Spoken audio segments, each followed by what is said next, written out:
my first book was Play Poker Like the Pros by Phil Hellmuth, which, if anyone's ever, shout out Phil, you're a legend. I had that book too. Like, it's such a funny book to look back on now that I've studied poker like very intensively over the last decade plus. Like, the book is like, you're not going to learn anything from it, really. Phil's top 10 hands. Yeah, but yeah, that's exactly it. Like, that's the book. The end. Like, me and my buddy, we making all of this money. Yeah, I know it's rude to be bragging. They never catching us slacking. Me and my buddy. All right, guys, welcome back to Table One Podcast. Co-host Art Parman, pre-waving over there. Co-host Justin Young, and special guest today, Tristan Wade, is with us today. Also known as Creative. Is that right? I guess so. Do we still talk about it? I guess. Honestly, yeah. I feel like that's how I knew you before I knew your actual name. So yeah, sure, why not? It's nostalgic. Yeah, I know we've talked about it with a handful of our guys, but like back in the day, like when you play live with somebody and you recognize that they're pretty good or whatever, you're like, what's your name? And they're like, whatever, Joe. And you're like, no, what's your real name? It's like kind of like some people are like, I don't want to share that. They get kind of standoffish or whatever. But you're online legend, man. I don't know about legend, but I did it for a long time. Like, I was battling everybody. But you still play online now. What's your screen name now? Is it not Creative anymore? It's not. It's TPIP, which means the path isn't perfect. Okay. Yeah. Right. I like that. Switch it up. They've, made new software, WSOP. So they're like, all right, switch your name up. And I think someone might even took Creative. So. Oh. Very creative guy. Imposters, But no, that's nice. It's the name is kind of changing with your getting an elder statesman in the game of poker a little bit. Yeah, more reflective, more focused. I don't know. Yeah. That saying is actually this brand idea I'd came up with and like a logo thing I'd came up with. So I was like, all right, this is kind of fitting, and it's a good poker mantra too, right? As we all know, as poker players, it's kind of hard to reach perfection, but you search for it. Yeah. And it's like results oriented thing too. So yeah, we can't all have the Nano Noco staircase or ramp graph going straight up. Yeah. It's not perfect. You're right. Path is. Well, speaking of paths, let's get into yours a little bit. Yeah. Nice. Good segue. All right. Real pro over here. I was so proud of myself when I thought of that. Sorry. Okay. I've just ruined all the momentum we just had. Okay. All right, it is the holiday season, and you know what that means? Turkey. That's right, USD turkey. And we at Table One are giving away 200 USDT every single week between Thanksgiving and New Year's to the top 3 rake earners in our player pool. So if you signed up with Table One in the past and you used our code or our link, you are good to go. You don't have to do anything. You are automatically qualified. You can follow along at table1.vegas/rake to see where you stand on the leaderboard. And Justin, if they want a little bit of gravy on their turkey, is there a way for them to get a deposit bonus with our code? I do know there's a lot of people out there listening right now that have not made an account. But if you do, use our code, sign up, you get this promotion. In addition to that, though, you get 150% on $2,000, which means you can make $3,000 for free, which is ridiculous. In addition, Phenom Poker has introduced more and more higher stake tournaments and bigger guarantees. They've been missing some guarantees, which is kind of nice for extra free money. So might as well get in there now before the secret gets out. Go Table One. Back to the show. So I'm sure you've seen a lot of our episodes, but just in case you haven't, we like to take the viewership just kind of back in time a little bit and find out what your childhood was like and why you decided to get into gambling. Yeah. So, I mean, it starts in games and competition and sports, I guess. If you think about it, video games was always like a huge thing for me growing up as a What was your deal in video games? Man, well, you had Atari, which was the first system that I was probably a little at the end of that era, but yeah, I started playing on that, and then you get a Nintendo was the next in line. Mm-hmm. Mario. Were you like the Super Mario Brothers person or like a Link? Super Mario, the Dragon game. What was that? With Double Dragon? Double Dragon. Oh my god, I love Double Dragon. Yeah, that was. Wait, how old are you? I'm 40. Okay, so right. Yeah, I'm up there. I'm getting up there. But yeah, and that's basically where my love of games and competing because it's a playing field. You have your friends. You're playing with your friends. Like, yeah, come over and play games. I'm gonna kick your ass. Yeah. And it's like, oh, there's some skill in these games. Sure. And I guess that just continued on to like computer games, StarCraft. I was playing like video game competitions at Blockbuster. They would have like, you could sign up for competitions. I don't know if you ever heard of that. I have. Have you ever seen the movie The Wizard before? Yes, okay. Of course. All right. That's what I think of. Because I never saw the competitions actually, but like I was like, man, it'd be really cool to like if they actually had video game competitions. Yeah, and that was basically the first time I'd ever heard of that. They had like you could sign up, and I think the way it worked was you might have played like it might have been one game or it might have been like a series of games. I can't remember. That was so long ago.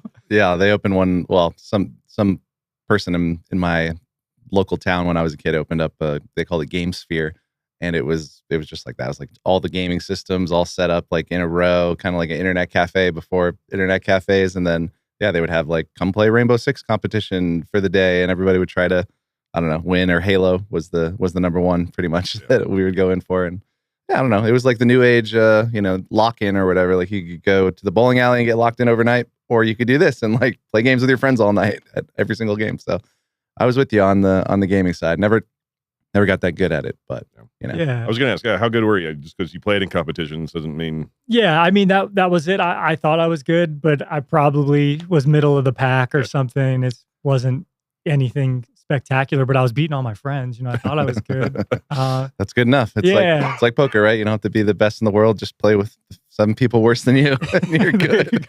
Yeah. Who was our guest that just like? It was Brock. Just like all he did was just beat up on his friends. They would just play like these $10 and $20 buy-in like poker stuff, and he said he won $10,000 over the course of a couple of years. I was like, fuck, man, That's insane. just in nice friends. Yeah, I'm thinking. 20 at a time. Yeah.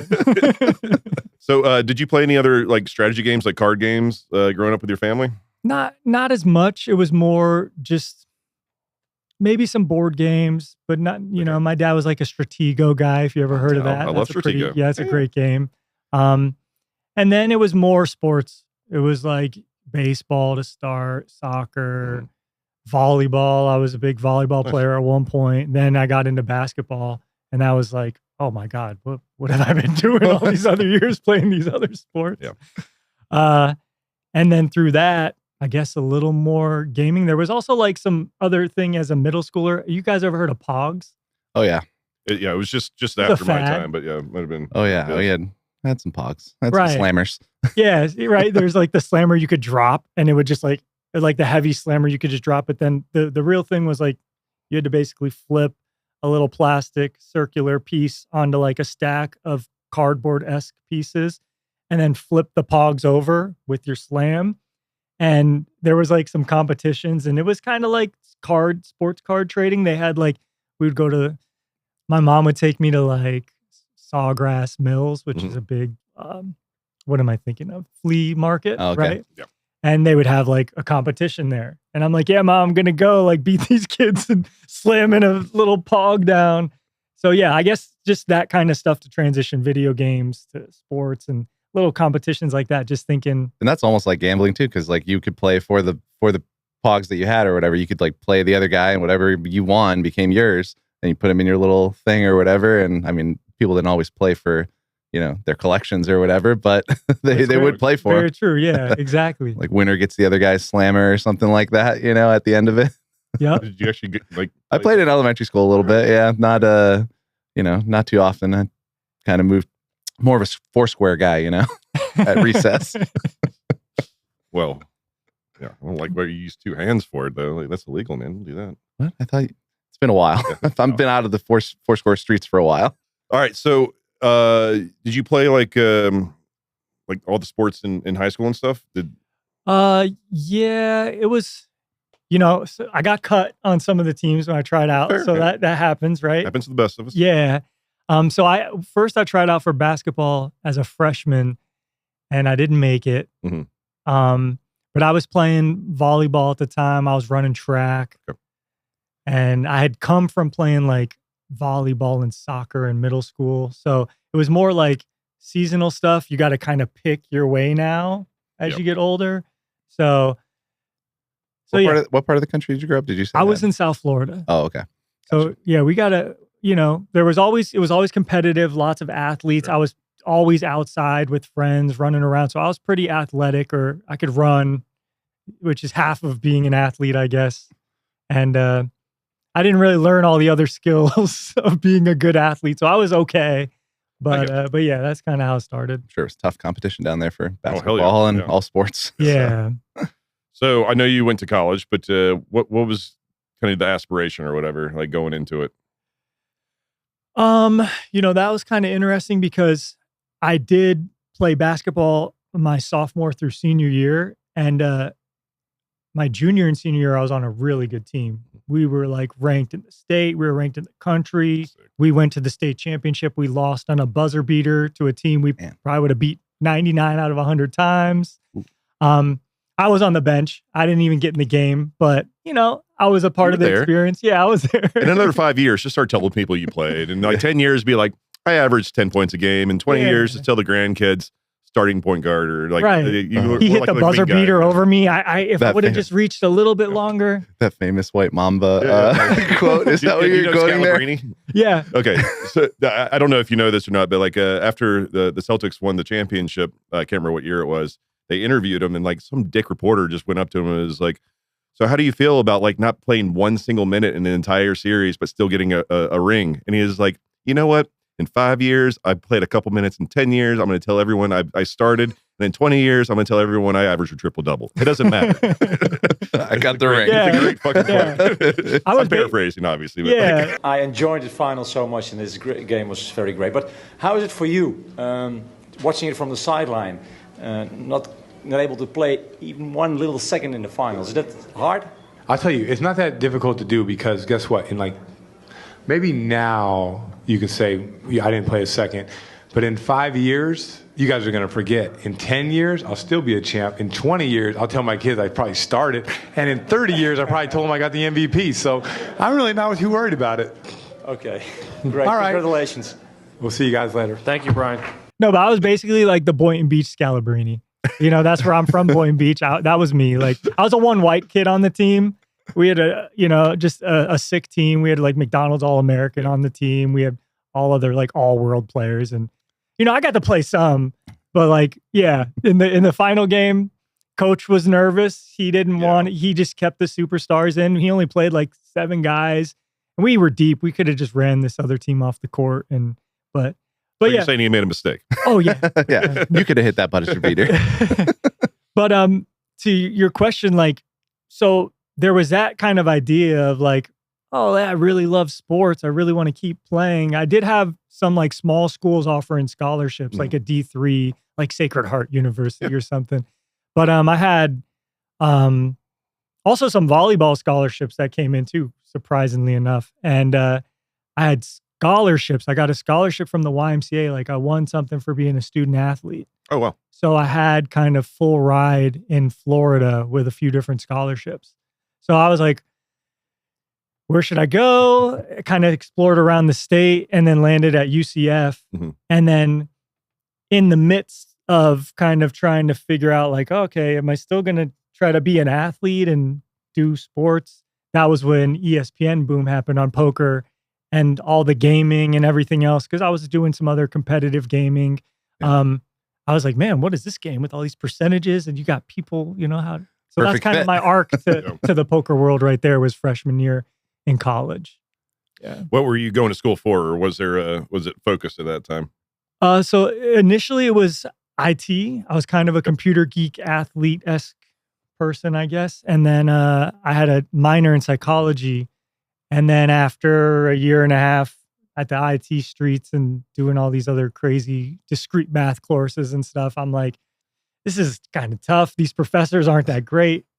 My parents, I'm playing poker at the time too. My parents were like, you better get your degree. You can't be playing poker. What are you talking about?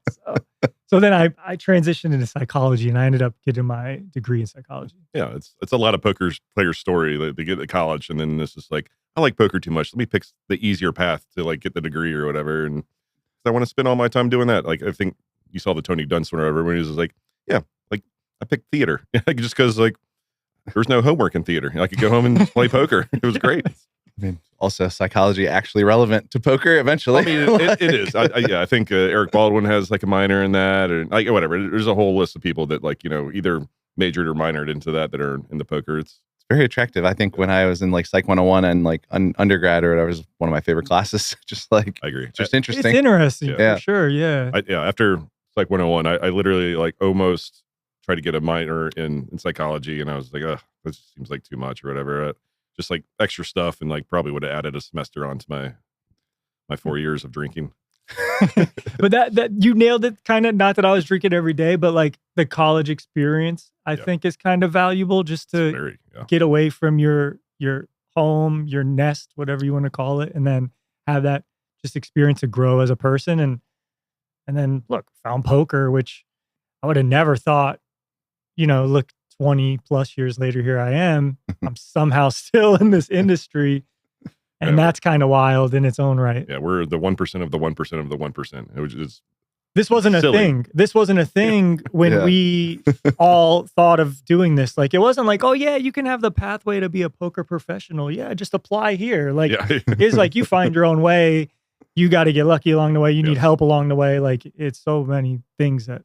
So speaking of which, help or whatnot. So your parents knew you were playing in college. Did they know how serious you were taking it, or like what was their kind of like view on this on gambling while you were trying to get education? That's a good question. I guess I wasn't looking at it as gambling that much, right? Because at that time, people didn't really care to be good, and probably how we all feel just as people, like we want to be good at something. If we're going to try, we're going to try to be the best. So when I started playing, my first book was Play Poker Like the Pros by Phil Hellmuth, which, if anyone's ever, shout out Phil, you're a legend. I had that book too. Like,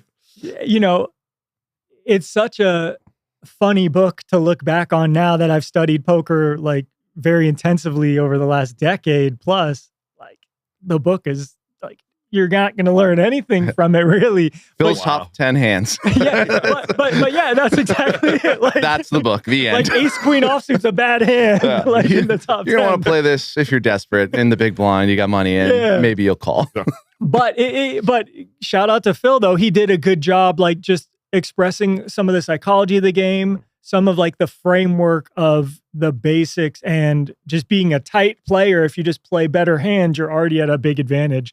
So leaning on that, when I got into poker and understood that there was probability math, assumption, psychology, whatever, that kind of already put me ahead.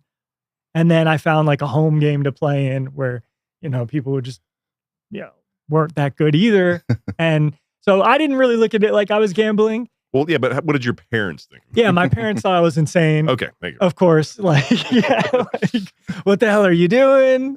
Playing cards? Playing roulette for a living? Yeah. No, you can't borrow my credit card to deposit online. But I was a little lucky because I had a little of a bankroll. Because I was, like I said, I was a computer geek. So at the time when I was in high school, I was doing online marketing. And I was like, basically spamming people on AOL, like so email spamming, instant message spamming.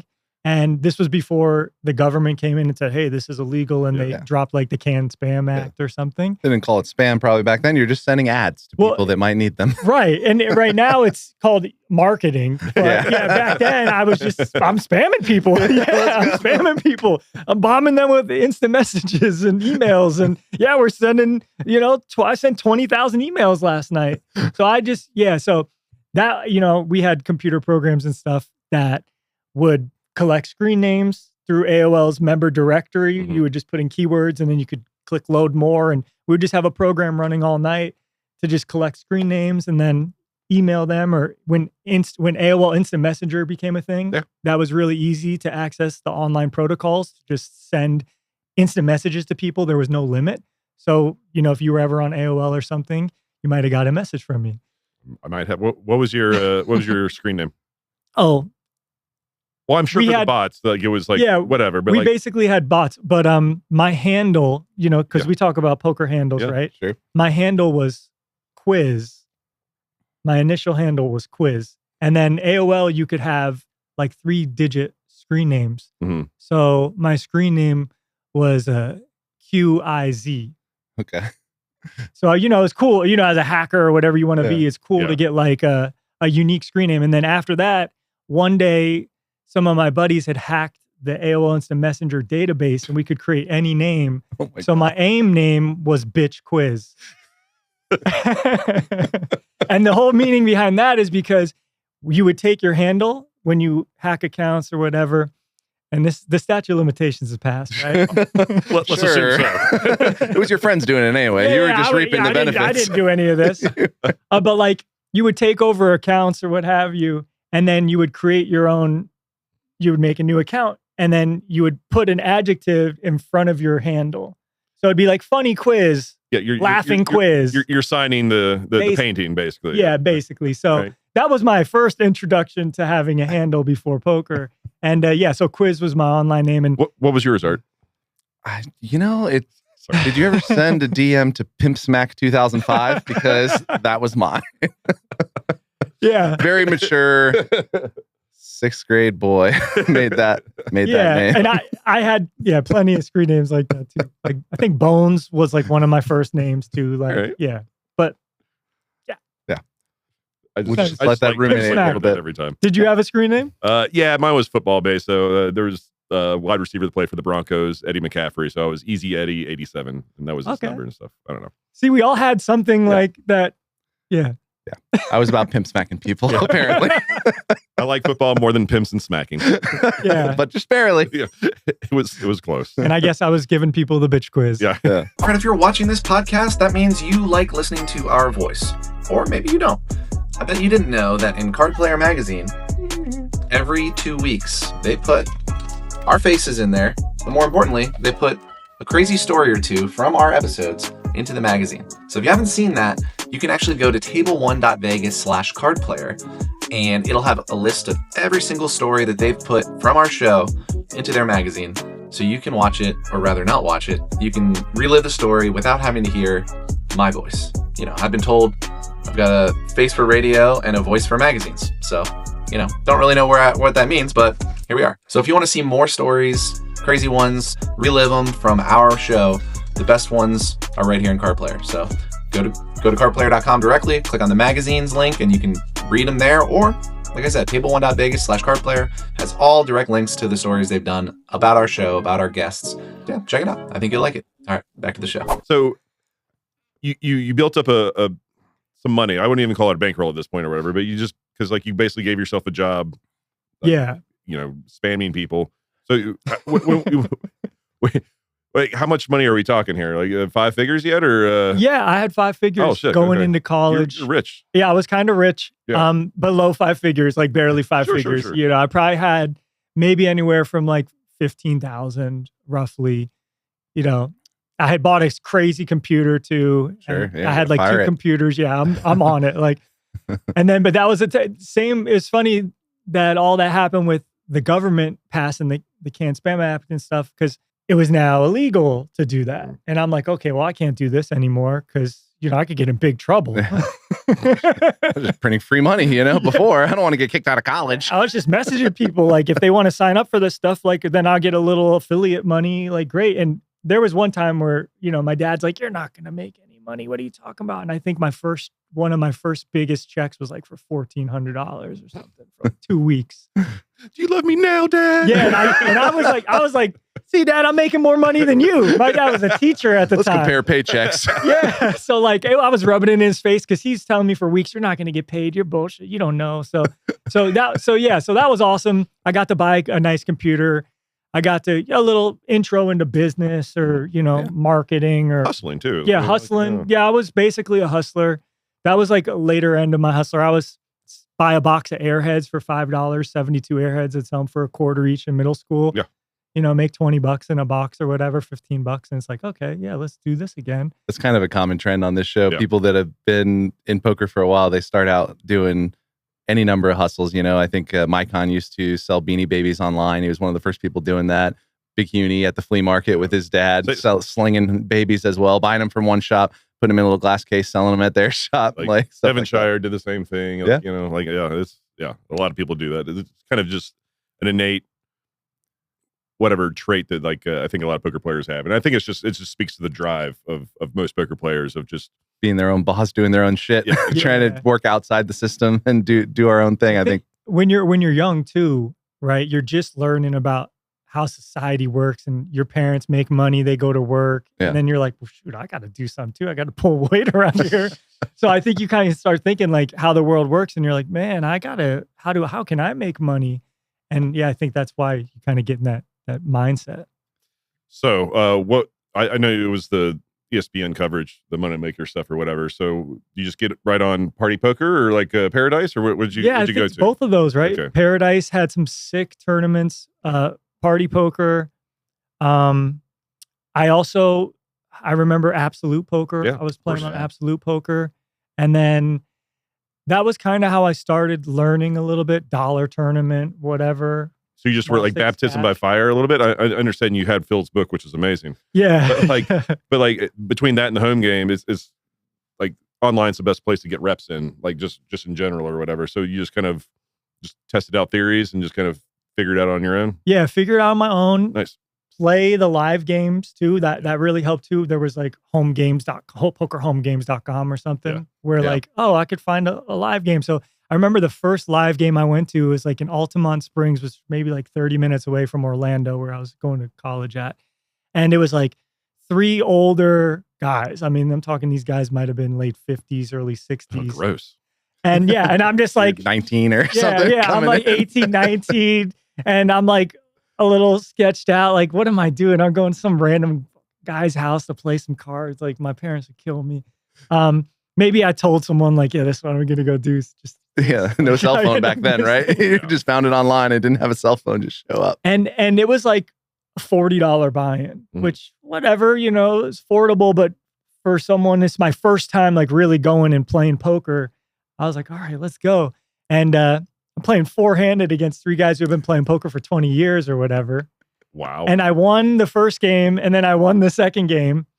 So I cleaned these guys out, and they're like, "This is your first time playing?" And I'm like, "Well, I play a little online, yeah. And that just was like, great. That was a confidence boost. That was also just, it was a social thing too, because it was like, oh, I met some new people. They were cool. They invited me into their home, and then I found another big poker home game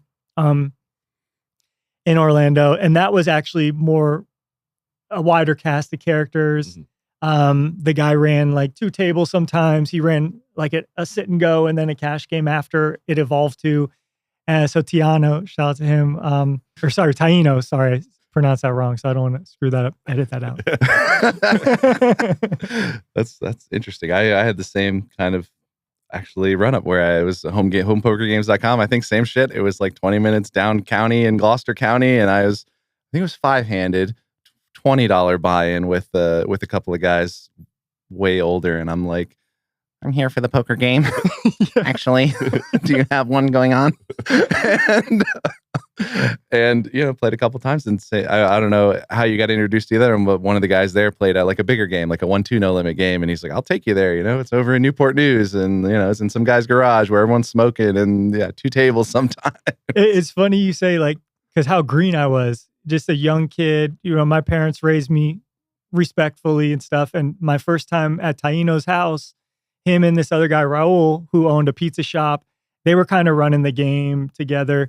And, it was real friendly. It was real fun and stuff. But I remember leaving, I might have won like the first night, maybe not won first, but maybe cash and won some money.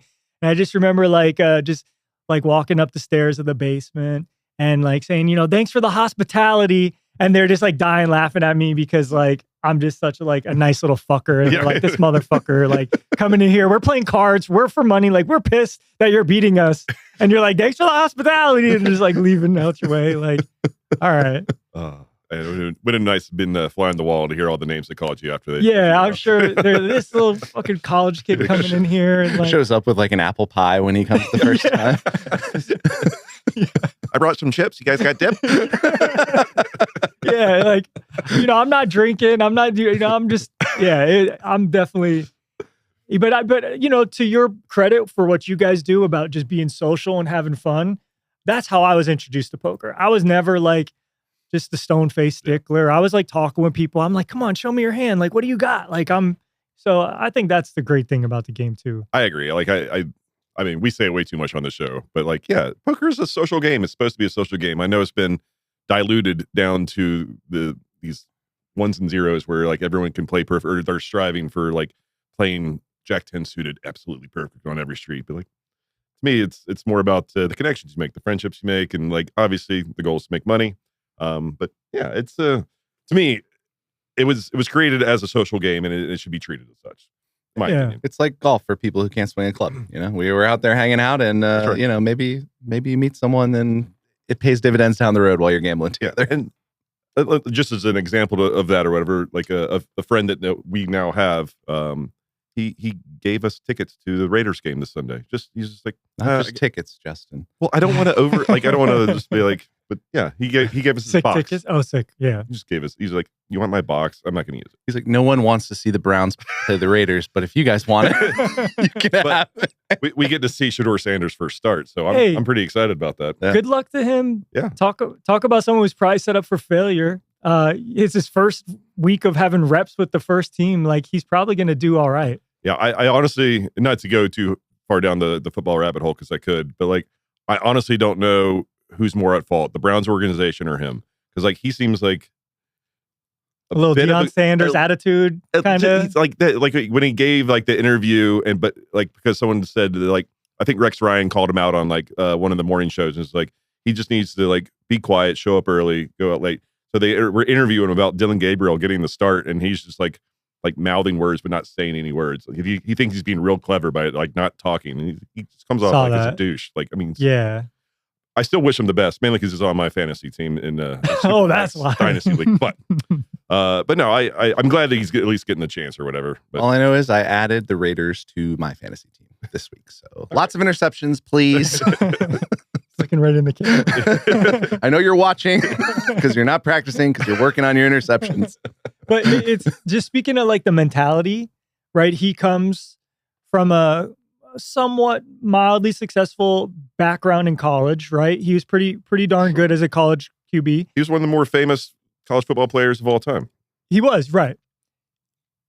In terms of skills, that's to be determined, right? We don't know yet, but he's got to have the mentality like, I'm great, I belong here, kind of as we do like in poker. When you show up, you got to have some kind of delusion or sense of higher power or something where you're like, okay, I'm going to beat these guys. I'm better than them, even though that might just come down to you getting better cards than them, which is just ego, hurt to your ego in general. I remember early in my career, like I would talk to my family about it, like, you know, like who are the better poker players? I was like, the way I viewed it was, you get me away from the table, I can be very realistic. Like, you know, like the Jeremy Osmond, like back in the day when I was like playing the Bellagio, like 5, 10, 10, 20, it was like, Jeremy was really, like all these guys I knew were really good.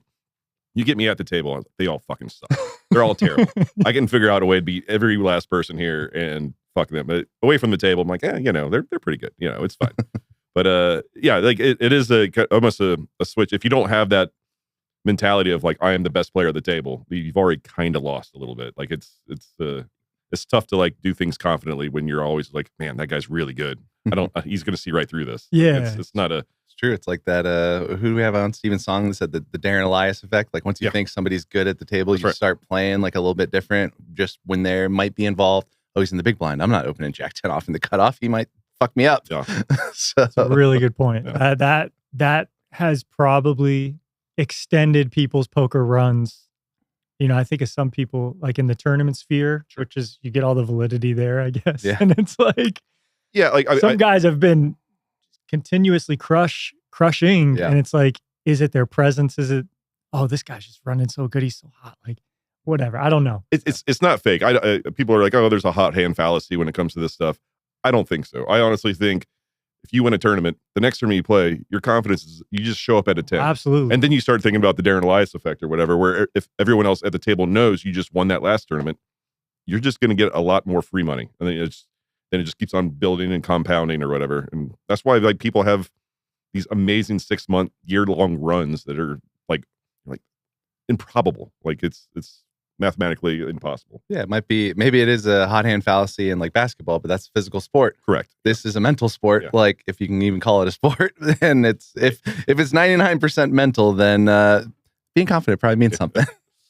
But anyways, let's get back to the journey. Let's go back to college. Let's go back to party poker. I feel like I've been talking so much already, but yeah. Oh, that's what we do. So how are your grades? Whether like when you were in college and like got into poker and like you're starting to build a role, finding the love for the game or whatnot, was it just like I need a degree to make myself happy, make my parents happy, or where you're like, no, I want a degree because I want to go be a psychologist? I don't know. What do people do with that degree? Yeah, I don't know. I don't know. That was the thing. College was interesting because the idea of college to me was like, oh, this is great. I'm going to go to this higher learning palace where I get to really study something intensively and it's going to set me up for life. And then when I got there, I was like, hold on, this is just more of like going through the motion. I got to turn in homework. These professors don't really care. I remember I had an English teacher where we had to write a review on something and I reviewed her class because she was just that bad of a teacher. And I was like trying to tell her all these things I thought she could do better. Way to get those brownie points. Yeah. I know. Yeah. I was a good student, but I was also not like a pushover. Like I wanted to maximize my time in the classroom. And if I felt like that wasn't happening, I wasn't just going to sit there. I couldn't just sit there and not say anything or do anything. So yeah, that was a little. What grade did you get on the paper? Yeah, I'm pretty sure I got a C-, okay. And it was a well-written paper. I could write. I couldn't imagine just like being a power, like a place of power, authority or whatever, and just like having someone that you view as like below you. Just like, here's a list of things you do terrible. And just taking it well. Like, take this to the Sultan of the Higher Learning Palace, please. You need to improve. But I was a big computer guy, so I was a geek. I had like circuitry classes. I had mechanical stuff. I had information tech stuff. So I thought I would be maybe like an inventor or do something like next level. But it was more like, going through the motions. And then the passion for poker was really a thing. It was like, holy shit, I really like this. Like in Florida, it's 18 and up for live poker, right? Did you start doing any live stuff in the early college days? Yeah, I had to go on that Carnival cruise ship out of Port Canaveral. So I was driving 60 minutes from Orlando over to Port Canaveral on Sunday where they had like this $100 MTT, and then they had some offshore cash games you could play. And then once a month, I think they had like a 1K. And then they had like a cash game after. And I mean, those games were crazy. Everyone's on vacation or 18. Yeah. And I mean, it would set sail for the day, go out to whatever international waters or whatever it is, and then come back. And then, we'd be driving back. So yeah, that was the other kind of place I'd go. You ever do anything in the Carnival sit and goes or tournaments or whatever they were? Did they have them on Card Player back then? Say, like cardplayer.com, which is a great site. It did not have any of your Carnival Cruise caches. Yeah, come on. So we have to add dozens and dozens of dollars to yeah. I might have made the final table like of the 1K. I think I got like an 8th or something, but it would have been a big boost to the bankroll. Yeah. I'm sure it was like 20K up top or something. Like, yeah, it was substantial. But yeah, that was fun. Are you tired of playing with players like this? Not this. No. This? Or this? Or do you want to play with players like this? Oh, wait. If you like having fun at the poker table, Table 1 is the game for you. We play high stakes, no limit, 100 blinds. And if you want to get into the game, it's actually super easy. We have a website, table1.vegas. You just go to the website, you click get a seat in the game, and fill out the form. It's that easy. It's your name, it's your phone number, it's the date that you're here, and I will personally reach out to you. And it's only 5K minimum buy-in. Run it up at 2.5 and join us. So, okay, you graduate, you have the degree. Your parents are thrilled that you got a degree, I imagine. And now what? Like, you just tell your parents, just like, look, I made this much money in poker. Trust me, I'm gonna keep doing this. Or did you attempt to get a job? More so the former of what you said. It was just like, okay, I did keep a good log of my sessions, my winnings, whatever, how the bankroll grew. I had won a good amount of money, and that also supported me having fun in college, going out. Yeah, you're buying bottles. I was rich in college. Bottles? Yeah. Like Mickey's or like... Oh, sorry. Do you not know what Mickey's is? Sorry. No. At the club, maybe? Yeah, no. Bottles at the club. Bottles in the club. Wow. the basketball line continued in college because I was still like wanted to compete as an athlete. So like I was questioning, should I walk on for the university? And then that McDonald's All-American that I played with, Dave Noel, he went to North Carolina and then he transferred to my college, University of Central Florida. So now one of my best buddies is at my university, and I started kind of hanging with the basketball team. Okay. And we would go out and they had connections. Like they had all the connections. Like we would be drinking for free. Bartenders would just give us as many drinks. We blew Long Island's to the face. It was bad. It was bad. So then we would get into some clubs and stuff. And then, I could get a bottle of Moet for $30, which was like almost cost, you know? I mean, for you, that's free. Yeah, that's like nothing. And then you get a bottle of vodka for like $50, and all of a sudden we're running shit in Orlando because, you know, I have some disposable income. Nobody else has any money in college. Yeah. And they got the reputation and everything, and you get the money. Like, that's how it works, right? Yeah, I could have just been an agent if we had NIL agreements and stuff back then. That probably would have been my other route. You could have been spamming emails for people to buy these jerseys, you know? Yeah, we could have made a lot of money. But so going forward with that, I also realized in psychology it wasn't a science. It was like, oh, this doctor says you're bipolar. This doctor says you're schizophrenic. There's no studies, or we do some tests. So I wasn't convinced about that pathway moving forward. Mm-hmm. So poker was just the natural, hey, it was also the market at the time. The housing market had just collapsed, 2008. Mm-hmm. And, you know, I had friends with mechanical engineering degrees that couldn't find jobs and stuff. So I told my parents, I'm like, look, I've been doing this poker thing for a while in college, kind of balanced in a way. I'm going to go full-fledged online poker and really, you know, make a go at it. So I moved back with them. All right. And free rent. I like it. Yeah, free rent. I have a really good relationship with my family. My parents are unbelievable. So that, like, without them, granted, their support might have been a little non-existent to begin because nobody understands what you're doing, right? Oh, you're playing poker. Like, so at first they were not a fan, but over time, maybe not even at this point in my life, they might have still been like, what the fuck is our son doing? Well, he got his degree. Let's let him come back home and see what happens. So I'm killing it out here, Mom. Can I move in also? I'm just envisioning like their parents like talking to their friends or whatever. How's Tristan doing? He's good. He still has that psychology degree. It's really good. Wasn't that 20 years ago? Yeah, but he still has it. It's fine. They don't expire, as it turns out. Yeah, I'm sure, like, man, you could even talk about me now and they might be able to say that the same way. But yeah, it was interesting because I remember one time coming home from college, like maybe junior, senior year, and my mom kind of broke down crying to me. And she was like, you know, I don't want you to be just a poker player. And that makes sense, right? You have high hopes for your kids. Like when you have kids, like you got to give back to society. You know? Right. And my mom was an ER nurse, and then, you know, transitioned into doing more administration for the hospital. My dad was a like elementary school teacher, 1st and 2nd grade. So these were like servicing people that cared for humanity, and like they're the best part of humanity. If you guys are worried about humanity, there's really good people out there still, right? Like they're unbelievable. So yeah, they're wondering like, damn, my son just playing fucking cards. Like, what kind of life is this? So she broke down crying to me when I came home one day. I was in town for a tournament. So obviously I took that to heart and I went and won the tournament because I was like, well, I can't be dicking around anymore. If I'm going to do this, I got to be good. So I went and won a tournament at like, I was a Hard Rocker. It might've been the Miccosukee Indian Casino down there or something. And it was probably like, you know, 10, 15K score, but it was, you know, it was like trying to legitimize, hey, like I was more, maybe that fueled me a little bit, or maybe just had some insane run good, whatever. But it's like, you know, I got to prove to my parents that I'm good. But it still took another 3 years to kind of really prove that you could make a living doing this. You know, I was kind of still getting by during that time period from moving in with them.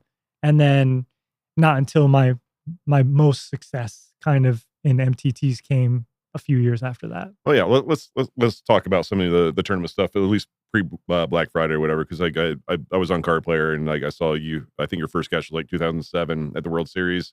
I don't know if that's accurate or not, but like you like didn't you final table something like right away or like I feel like you just had a bunch of caches or you final tabled something like early on. No, it wasn't easy. Okay. Like it wasn't early, it wasn't easy. I might have like my first WSOP, I might have cashed, but like that was it. I punted like the main event. I got you. Right. Like, yeah, there was nothing too easy about the journey. It was even online poker, like you say, online legend. Like I played so many Sundays. I played so much poker and so many teen finishes, 12th, 15th, Sunday million. You know, like it took me 11 years to have my first big, like 6-figure score playing tournaments. Maybe not, maybe I wasn't playing as much as people. My volume might have been, and it probably has been less, but it took me a long time to finally capture some big wins, I feel like. Nice. Yeah. Nothing. I was just gonna say, Sorry. I was just envisioning the pain. Yeah, lots of pain. That's the thing. It's tough. The tournament space is so hard to be successful and so hard to navigate. Like it really is, and like the long term never comes into focus. Even now, like we've been in it for 20 years or whatever, and it's knowing what your true ROI of any tournament is still a guess. Like I mean, it doesn't matter how many tournaments you have under your belt. It's still just like one win away from like skewing the numbers super hard, or 1 6-month cold streak from skewing the numbers like the other way as well. So you look around at the table, you're like, all right, I think I'm a good player, but like, how do I quantify it? What does it mean?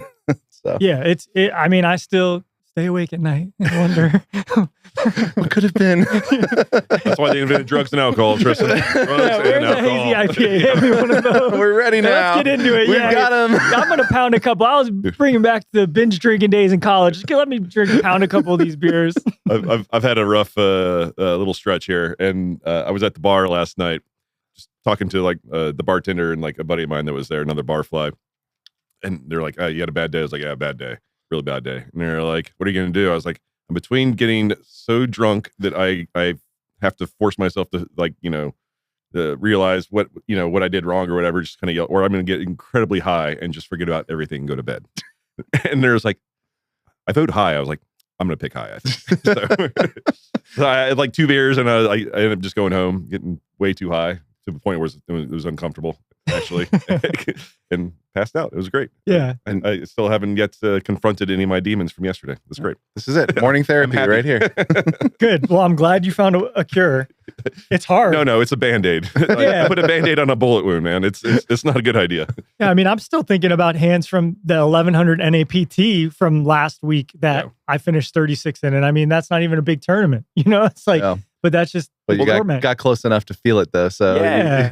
I think we're all built kind of that way where like, to your point, we're all strive for perfection and perfection's impossible. So like, it's always this carrot out in front that we can't quite catch, but like we always, we try. And that part of that is going through hands incessantly and like talking to your friends, and just be like, what do you think about this? And all that stuff. So that is kind of one thing that I don't know. I used to like about talking to your friends about hands is like, there used to be a right answer. Like it used to be like, no, we're all doing this right now. Like you should never check that turn. And then now it's like, well, was it 20% of the time I'm going to check there? Or, like you're just like, I need clarity. Tell me why I suck. Yeah. Every time someone like asks me a hand history, I'm just like, they just give me the bare bones. Like, what was on the board, what they had, and the stack sizes. And it was like, yeah, who was against? Was it an old guy, short guy? Was he tilted? Like, was he drinking, smoking? Like, like all this stuff is like that to me, that's way more important. Cause like most people aren't terribly wrong on their decisions. Like even like the most bold bluffs, they're going to work sometimes. They just are. But like, you just got to know if your opponent's in that kind of mood or not. It's more about that. They're in the mood to fold or, they're just calling everything. Yeah. Or it's kind of funny because you guys are right about that too. And then there's, the new age of thinking in the sense of not that poker's solved, but it's a very like complex strategy game. Sure. You could maybe, one of my friends calls it like he views it as one of the most complex video games of all time. And then if you think about it like that, which is what I've kind of transitioned to try to be like this, not some human solver or anything, but just to understand the mechanics of really how range works and range looks like from pre-flop to the river and the board. And then it's like, oh shit, this game is, maybe you are making a huge mistake here when you think about it just in the X's and O's or what have you, but not that that's always the right thing to your point either. Yeah, correct. Yeah. Believe me, I get it. I see all the GTO charts or whatever, and then like, the mix boxes of like, you're supposed to do this 14% of the time, this 80%, like whatever. I understand that, but like, outliers do work. I mean, hell, I watch a lot of the Triton stuff, the high rollers, and like, they do stuff that is not on the chart. I promise you. Of course. It's not because they're bad poker players. It's because they're really, really good poker players. Right. And that's a great point there. Like, no matter what this might say, there's always the X factor stuff of how do I feel in the moment? What do I think? How do I view my opponent? Right. Like, they might just run some insane bluff because they just think, oh, they're going to fold here. Everything but that one hand. Exactly. That's going to call me. So that's just, yeah. I don't know what kind of path I was trying to go down there, but I guess I'm just saying that I appreciate the strategy aspect of it, but I also understand that you got to be formidable and kind of maneuverable. Yeah, self-aware, like in live poker, especially. Yeah, like you can get away with it, obviously, online. All right, so let's talk a little bit about Black Friday. It's always. Do we got to? I know. It's everyone's kind of like a bit. Well, it's everyone's inflection point. Like, even if you have a bunch of inflection points or whatever, but like, especially someone like you that mainly played online, like, just go through it, just cry. We can get some tissues or something. Yeah, like, yeah. Let's talk. Could we? As shitty as 2011 was, I think when I was looking through, it was like your banner year for live tournaments, though, right? So take us through the good parts of the year. Oh, yeah. So here we go. So this is what happened. I can recollect a little. So I believe at the end of 2010 was when I started, one of my professional journeys with a poker company, and it was a Deep Stacks Live was the name of it. I think I remember we met in like this period because you had brought your friend and you were trying to help him go pro. Your basketball, but Noel, is that his name? Or yep. Yep. Okay. Yeah, I'm with you on the timeline. Yep. Silly bands. Exactly. Yeah. You're spot on. You're spot on. That's funny. Yeah, we'll go down that path if you want to. Yeah, absolutely. And so I started poker coaching privately like that year or maybe the year before. As I'm playing, as I'm back in Florida, someone approached me for coaching. I'm like, yeah, I should coach people, like make some money. Why not? Yeah. Teach them what I know. Shout out to Maito. He was one of my first students who really was like, you should do this. And I was like, okay. And anyway, he kind of pushed me to meet up with this poker training company. He's like, yeah, this guy's in Orlando. You should meet him, blah, blah, blah. So I went up there, met this guy. He was running the company. They had a couple pros already. They had like TJ Cloutier. Ooh. No, he's a legend. Brown Dog. Oh, yeah. Andrew Brown. Yeah. Is that? I might be wrong. I know the online name, Brown. Big PLO player. He was very successful. I'm blanking a little bit, but they had like people way more successful than me and like names way more. They Tom McAvoy was also part. But the business model was like kind of timeshare-esque. Like people come in on a Saturday and we sell them for the course on a Sunday when it started. So that was 2010 at the end where I got involved with that company, and then I started working with them to be a poker coach at their seminars, but they had people that weren't really that fundamentally, TJ Cloutier, he's not really talking about fundamentals in poker. He'll teach you how to loan him money and he uses it at the craps table. That's his he should be teaching that. So I had started with them and I had started working with the company to try to basically make it a bit better. Like, okay, how can we expand on this? So, Black Friday happens. I'm involved with that now. I'm playing poker. I'm still getting geared up for the WSOP, but we also had started like a poker tour. Not really a tour yet, but we had, if we're going to come run a camp, well then I'm like, hey, we got to run a poker tournament. Let's run a tournament with the casino if we're going to be in there. Yeah. So I ended up winning one of our events at GSR. I think it was Grand Sierra. Up in Reno? Yeah. Up in Reno. And it might have been one of the first big events we had, but it was me coming off my ACL. It was 2011. It was might have been like a 1K that we recorded or live streamed or something. We didn't live stream, but we probably recorded it or something. We're trying to get into production too. And I ended up winning it for maybe, I don't know, 35, 38,000 or something. I think it was something like that. I think I remember going to that. I was privy to like one of the first RFID like tables that like they were trying to build or whatever. And one of my friends was trying to like help figure out how to build that shit. So that's cool. Yeah, that's probably exactly what it was, because that stuff, I don't know if we ever even put it out. I don't know if they recorded it right or what. I don't know if the shit was working. But yeah, they recorded it. And then that was like a big boost. I don't know at the time. I can't even remember at the time what my situation was. I know I was mentioned I was backed at the time. Maybe I was, maybe I wasn't. I can't really remember. But moving into 2011 now at the WSOP was really what I was gearing up for. Yeah. So that kind of helped embolden me and gave me the confidence going in to the WSOP to like, okay, maybe I can finally do something in the summer, which is hard to do because, you're playing 1,000 field tournaments and everyone's out there. They all got the same idea. Yeah, exactly. Everyone's trying to do that. But that actually, so speaking of silly bands, I had transitioned. I think after Black Friday, I was deep in makeup with Mercier and the crew at one point because they were letting me fire a little hard at live. Online they're buying $100, $200, no big deal. But when you go play WSOP and you're playing 1Ks, 2,500s, that adds up. 30K is a week. It can be anyway. Yeah. Plus some like WPT main events, all that type of stuff. 10Ks that are soft. So yeah, and I don't know if I was firing that hard. Okay. But the main event I got to play and that kind of stuff. Yeah. So I think I might have had like, I don't know. I know my makeup at one point with Mercier and them 125,000. Okay. Yeah. And I hated that. I was like, this is crazy. Like how, and it was mostly sparked because, I probably lost 60 plus 80,000 or whatever it was in live events. And I'm like, man, I got to do something about this. So I grinded my ass off online and won it all back online.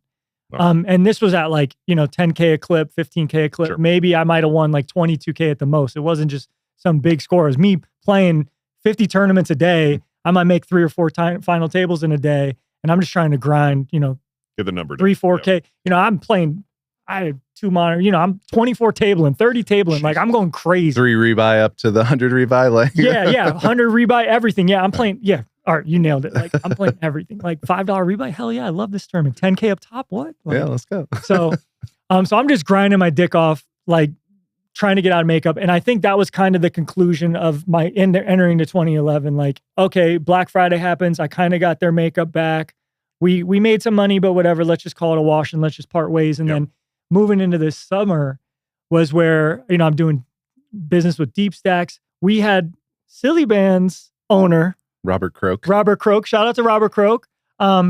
He invested in Deep Stacks Live and wanted to, be a part of that business. And he was also playing some poker at the time too. I think he was on High Stakes Poker, an episode or two, right?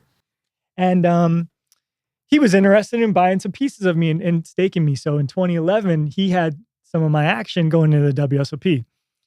And here's where I have my first 6-figure score. I have my first big cash. I make the final table, $1,500, multi-flight, whatever it was, had 3,500 people. It's 800,000 up top. And I finish 6th or 7th for like just 99,000. I didn't make 6 figures yet, but I'll say I did. Yeah. Right? Count it. And that was so disheartening, but so alleviating at the same time because there were like 21 all-ins and we didn't lose a player from like 9 to 8. Yeah. And I was a part of some of those. I had kings to whatever, 8s, a guy hits it. It's just like, holy shit, what's happening? Like, this can't be real. Like, I'm going to win this tournament. So anyway, I get 7th or whatever for 100,000, make some money on the stake. And I was also poker coaching some other person at the time. Shout out to Sam Cohen. And I had met her in South Florida. I don't know if you guys know her. I know who she is. Yeah, I don't know her though. Yeah. So she's played poker over the years, but I had met her in South Florida at the poker table. Super bright girl, super witty. And she was just talking shit to everyone at the table. Like people are trying to give her shit because it's a girl at the table. Sure. So she's standing her ground. I'm like, man, this girl's awesome. Like, so we became friends and I started coaching her. So this is like a really one of my, like, you talk about help on the way, you talk about people believing in you. Like, she really believed in me. And she goes, because I had my backers at the time and I had just done well for them. There's a big 10K six max coming up. And she was like, she knew I love six max because what Hold'em player. Yeah, you were born in a 4 max with 3 old guys. Yeah, right. What poker player doesn't want to play short-handed, No, I right? agree. We don't want to fold the 9, 8, 7 seat. Don't put us 10-handed. We fucking definitely don't want to play 10-handed. Yeah.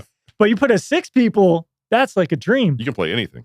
Anything, right? That's your style too, I know. I do like that. Yeah, he'll do it at a full ring table though. Yeah. I don't know why I'm losing. But no, yeah, go ahead. Yeah, so like... So she basically says, hey, Tristan, I know you really like 6-handed poker. If I have 10,000 in profit by the time that tournament comes up, because this was her first like big WSOP too, she goes, I'm going to put you in that tournament. And I'm like, that's ridiculous. Like you're insane for even saying that, thanks, but whatever. Yeah. Like, okay. Her first tournament, she goes deep in like a 1K or 1,500 too. She cashes for like 25,000, 30,000. She's like, Tristan, I got your money for the 10K. And I'm like, yeah, all right, Sam, whatever. And so, I go on, I have my 7th place finish or whatever. My backers don't want to do anything in that tournament. She's like, Tristan, that's fine. I'm going to put you in the tournament. And I, that kind of generosity, just, that's unheard of, right? Yeah. Like, I'm a free roll. You don't even worry about whatever. And I know that exists in poker. Like, people get free rolls all the time, but I was like, this is too kind. I couldn't, I didn't feel comfortable, but I wasn't going to turn down either. Sure to say, right? I think I know the end of the story. Yeah, I wasn't going to turn down either. But so I was like, all right, Sam, let me give you $10,000 in poker coaching. This was maybe just my own way to try and make myself feel better about accepting something like that. But Sam literally didn't care. Like, she was just like, no, I believe in you. And look, you're helping me so much. I've already been successful. Like, let's go. Yeah. And who knows what the universe has in store with something like that. But I go on to then get my biggest score ever, still to this date. In that tournament, I come 4th in the 10K 6 max. And there's some other funny stories about that. Just hopefully they don't care me talking about this. But Sam tells her dad after I make the money, like, hey, I got a piece of this guy who's going deep in this 10K. And I don't know if she really told him the whole story, but when I make the final table, I think she does. And they go to dinner while I'm at the final table, and they're basically like writing down what the payouts are going to be, what they're going to give me, and what they're going to take themselves. What was the deal, if you don't mind? Like, you get 20% or... it was like, we'll figure it out. It wasn't even like... Get the fuck out of here. It wasn't even... We'll figure it out? It was, we'll figure it out. Just go have fun, go play, and we'll figure it out. Wow. Right. Right? That's insane. So I come to find out, granted, I think first place in this tournament was like 1.15 million or something. Yeah. Right? Yeah. It was a pretty sick final 2 or 3 tables. But yeah, either way. Yeah. And yeah. Obviously, 10K 6 max. Yeah. Yeah, this tournament was stacked. I mean, really this tournament was unreal. But, I felt like I belonged. I felt like I've been battling. Like, I was happy to just have the opportunity. And so I hear after the fact, I got 4th for 292,000. My other backers were pissed, right? Robert Croak, silly bands, you should get out action there. Yeah, but you wouldn't have played the same, though. Yeah, I probably would. Yeah. I'm just joking. Yeah, I'm just joking about Sorry, that. that guy's a prick anyway. Yeah. Go ahead. Yeah, no comment. Yeah. I don't know. Unless we're Sorry, gonna just go- from personal experience of getting screwed over by him. Anyways. Okay. Yeah. And, if, I don't know if this is going to get edited or not, but, I've heard some stories too. But yeah, I've had my own interaction as well. And yeah, some definitely. Okay. I don't mind saying it. So for myself, but you can keep it to yourself. Good. Yeah, it's all good. All right. So what do you find out? Yeah. So they tell me, oh, well, had you won, we were just going to give you $1 million and just take the other 150,000. But how crazy is that? That's insane, actually. Hey, that's talk about generosity. But they, I mean, talk about help, talk about generosity. That is unreal what they did for me.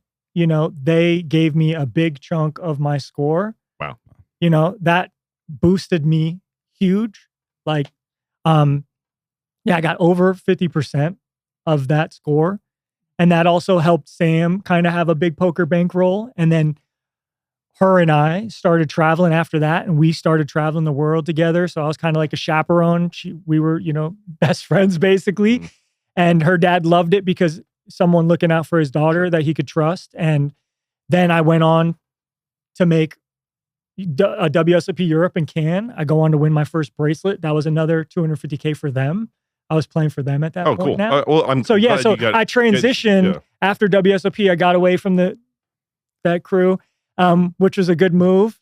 And then they were like, "Hey, let's continue this if you want." And I was like, "Yeah, that seems smart to me. I mean, it's no pressure on me. You guys are awesome, and I would kind of be silly if I didn't continue." I thought after being put in that spot. Was it the same kind of deal, like where it was like normal makeup deals? Yeah, like whatever, we'll split the profit. Yeah, it was a normal deal like, at we'll that back point. you, but we'll pick a number. Figure it out. Yeah, We're gonna put a bunch of numbers in a hat. We'll pull one out.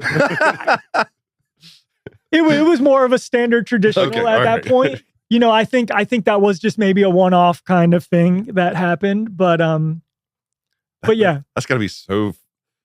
I'm just trying to think mentally. Like, I'm sure you're focused. Six Max and stuff, not to be focused or whatever, just because every decision is like it's always on. You can't take breaks. But just like when you go to bed and you're like, I don't know how much money I'm going to get if I win. No clue. It could be apparently $1 million, or it could be like 20,000. No idea. Yeah, I had no idea, but it was a free roll, right? And I didn't even think I was going to play a tournament. So I was just so fucking happy. That was probably I was just so happy to be in the tournament. Like, yeah, oh my God, someone believes in me to play this tournament. And yeah, like to Tony Dunn's story, right? Like that probably was why I did good. I remember I had a hand with like 2 tables left. Joe Ebanks like limp calls a small blind, and I raise ace king, limp calls.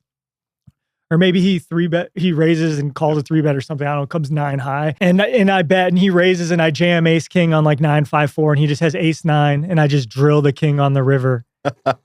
And like pretty lucky, you know, and that obviously helped support me for being pretty financially stable. And, and then at that time, that was basically me arriving in the industry. It was like, okay. We knew who you were before that, but yeah, fair enough. Yeah, thanks. But, to my parents, like, hey, I'm going to do this. I'm going to make a living of this. You can make a lot of money, I promise. Like, that was me arriving, basically, from that score and then winning the bracelet. So I don't want to talk about, twofold on that, but like, what drove you to go all the way to Europe? I can't remember where it was that year.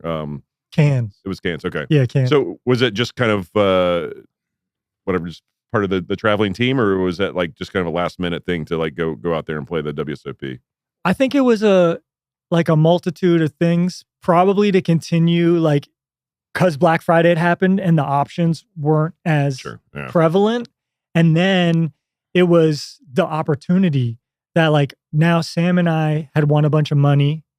Let's continue this poker journey together and let's travel a bit. So we actually went to London, Cannes, and Amsterdam. And one of my best friends joined on like the first leg of this trip. He came to London with us. I'm sure I was probably just paying for him to come, like my brother. Yeah. So I was like, yeah, come to London, come to Cannes. And yeah, I got a fun poker story here that, you guys. Oh no, we don't like this. Since I'm drinking the hazy IPA. Feed me, Mama Bird. Maybe let me take a little sip that goes into this kind of story here.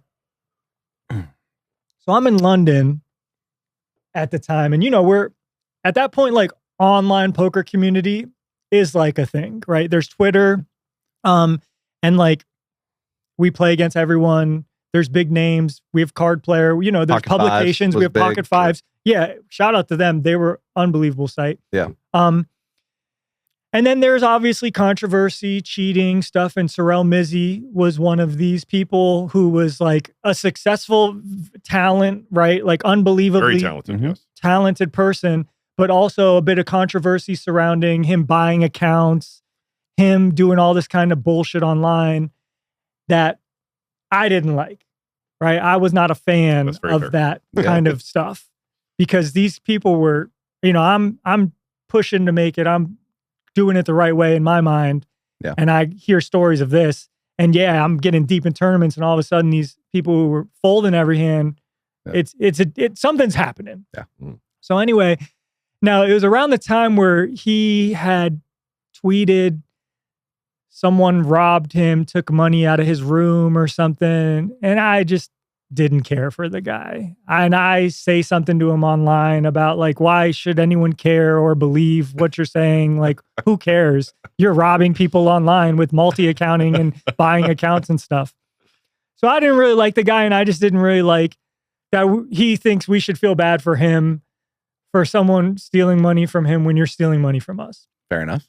So, and I'm probably coming off a little high of, having finally some validation, some success, and thinking like I belong or whatever. I don't know. Maybe my Twitter game used to be way better because I don't tweet anymore. So go back and find some tweets. So, this is going into, I'm in London. I remember I'm tweeting in London. I got my best friend with me, whatever. So we go to Cannes, and we're still on the party tour, right? We're on the celebration side of things. And me and my buddy, we go out in Cannes, typical bottles.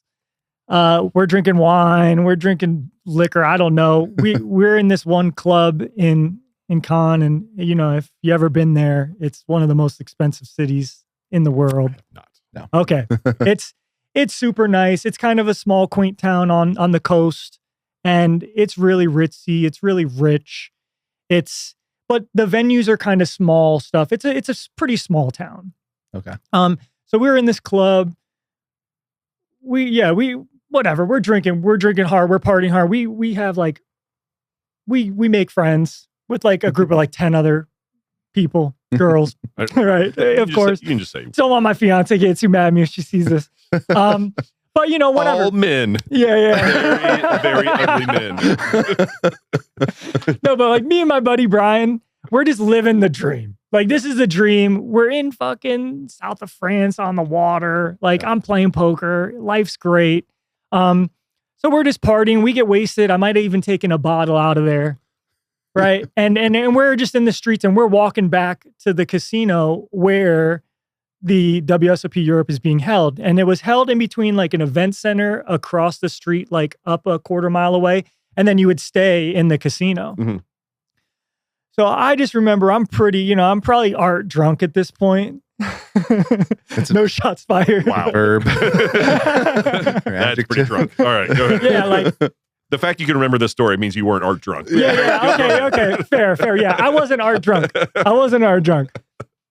So who do I see crossing the street but Sorel Mizzi? And I'm at this point, with my best friend. And I was just talking shit to him online last week when I was in London. And I'm like, well, who the fuck is this guy? So I start calling him, oh, look who it is. It's Sorel Mizzi, the motherfucker. And, time for a live tweet session. Yeah. And it's funny because, I wasn't being I was just calling him out. Yeah. I wasn't trying to really start anything. I was just saying like, look, man, I don't give a fuck about you. Like, I don't really care about you. And I want you to know, like, if I see you, I'm going to keep the same energy. So he stops, and, he's no slouch either. He's going to confront me too. And he's going to talk like, I know him. I'm not friends with him, but I've had interactions with him since this night, and it's all good. It's no big deal, right? It's not that serious, but yeah, it was serious this night. So I'm talking shit to him across the street. He's walking across the street. We're both walking up to the hotel, basically, my buddy bottle in hand.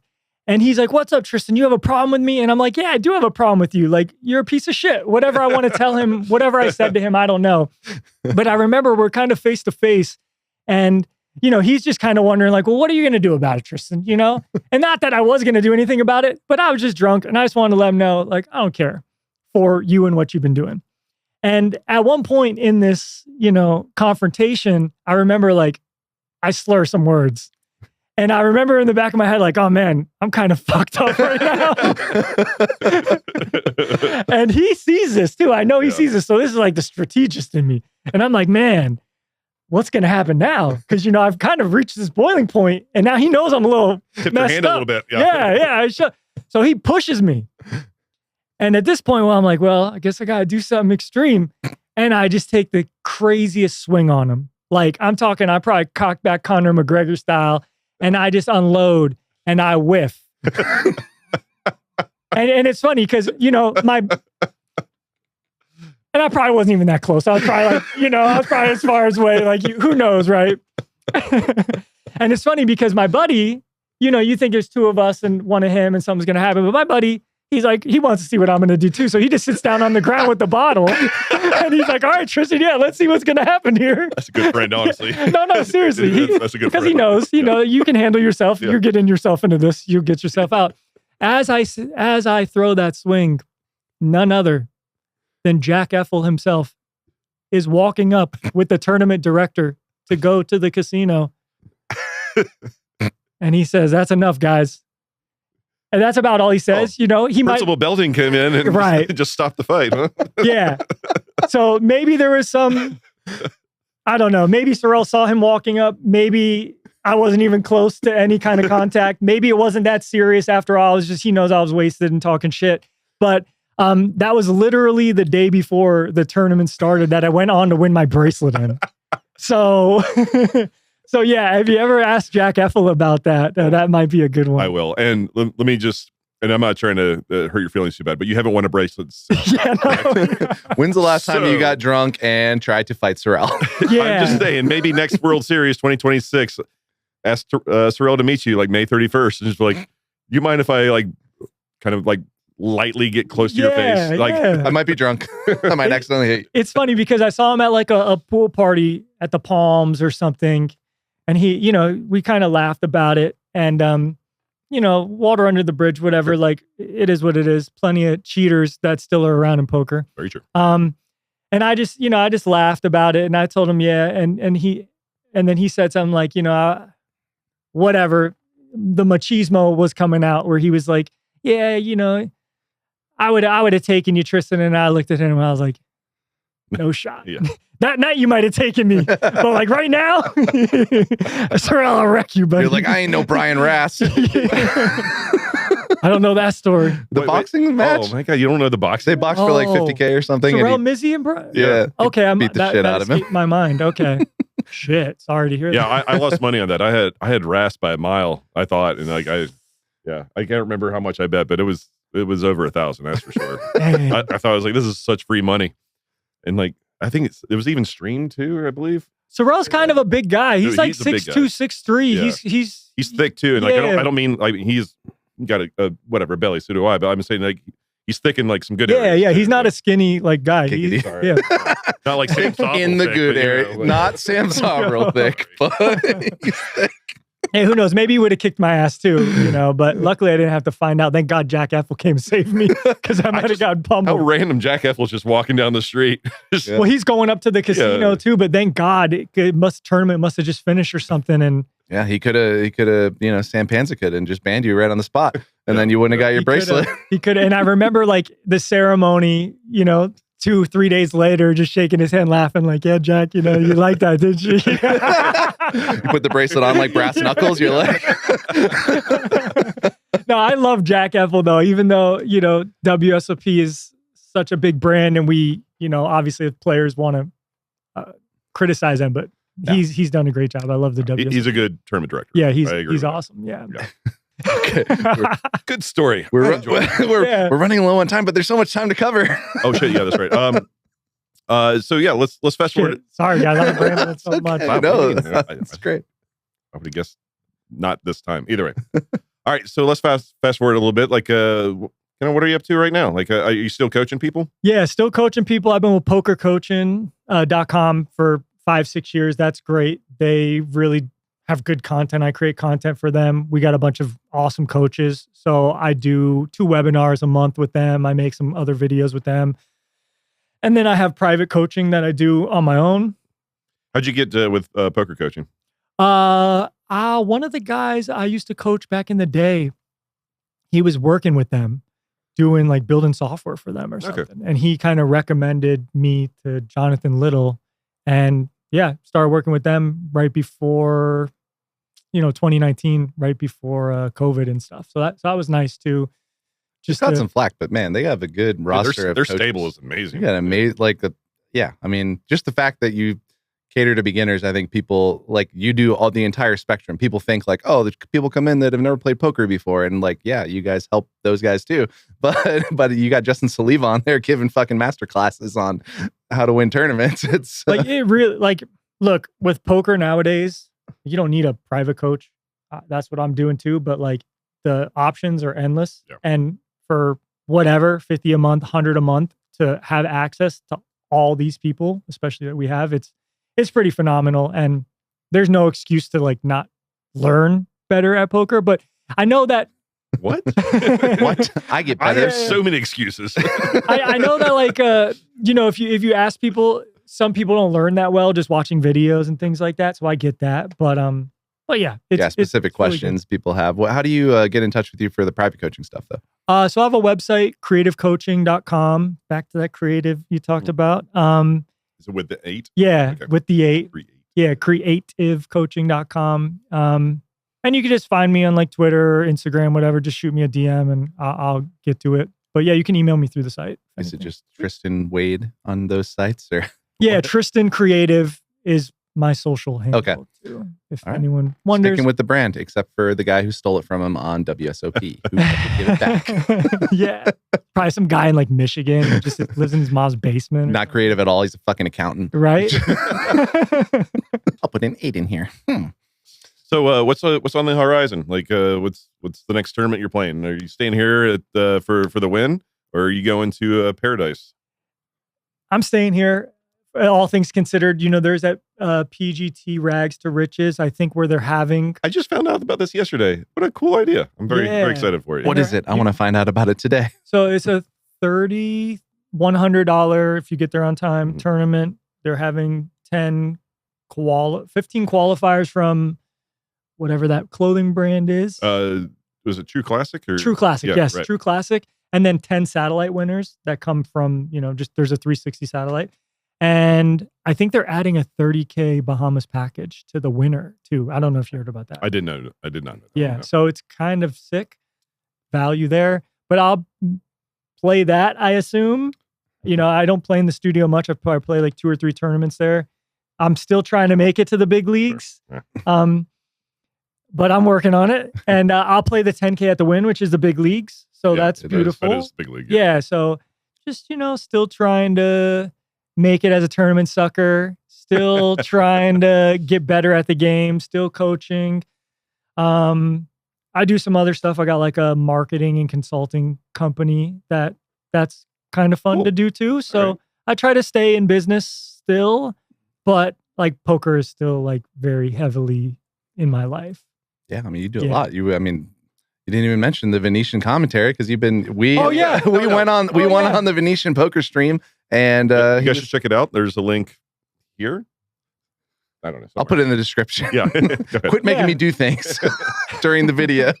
Yeah, no, Poker Go, thank God for them. They've also started having me work with them to do commentary, which is unbelievable. That's so fun. You're such a genius at poker when you see all the hands. Like, so easy to play. Yeah. But yeah, I'm just very lucky and happy to just be involved in poker. I really love it, like we all do. It's just such a fun thing, and yeah, I'm just trying to keep just doing more in keep on keeping on, baby. I do think there's still a lot of room for the industry to grow. Oh, for sure. I think what you guys are doing is really great. Like, honestly, thank you. Like, yeah, poker's fun, right? And yeah, you don't always see that in the broadcasts when people have to play for millions of dollars and have to have their poker face on. It's not really always the atmosphere that's best to showcase what poker is, but you guys do a good job of it. So hopefully you guys come on the stream more, promote your game more. And yeah, I just want to kind of be involved in spearheading poker to push forward. So yeah. That's lovely. That's a good way to end, I think. Yeah. Yeah. All right. That's the show. I think that's it. See you later. Me and my buddy, we making all of this money. Yeah, I know it's rude to be bragging. They never catching us slacking. Me and my buddy.